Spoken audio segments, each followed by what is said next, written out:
Action!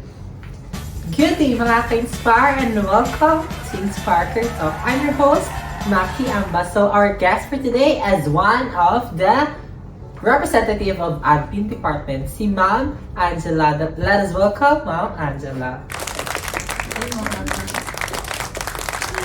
So, please be seated, Ma'am Ange. So, Ma'am Ange, kamusta naman yung life natin ngayon? Okay naman siya so far. So, as an admin assistant, ano po yung kadalasan na ginagawa natin dito sa Inspire? Yung sa akin kasi is more on registration of company. Like sa BIR, business permit. Then, minsan nag-i-email din po ng Japanese for thank you message. So, nung wala ka pa po here sa Inspire, Ma'am, ano po yung previous work niyo po?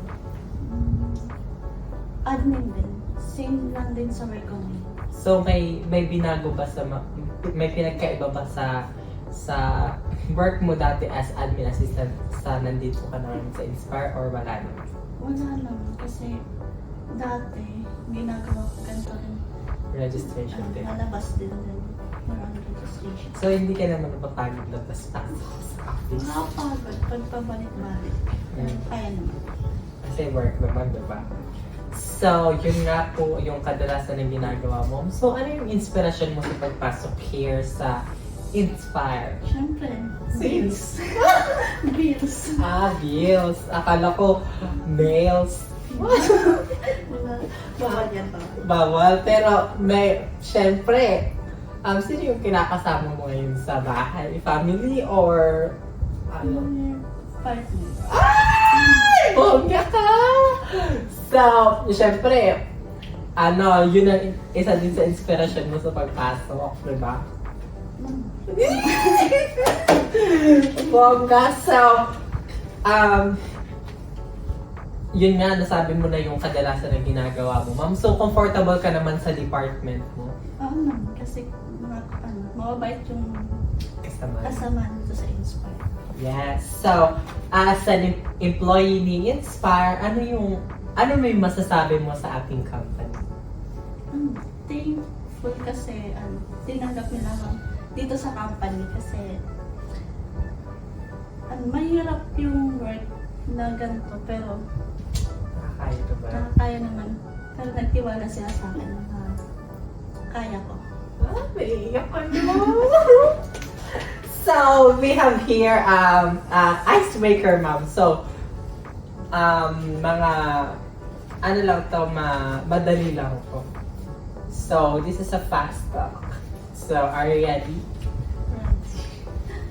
International or local? International.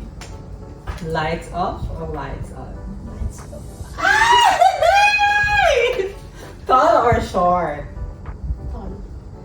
Pantry or CR? Beauty or brain? Brain. Call or email? Call. Office or field? Office. Nakaupo or nakatayo? Nakaupo. Perfect! Hot or cold? Cold.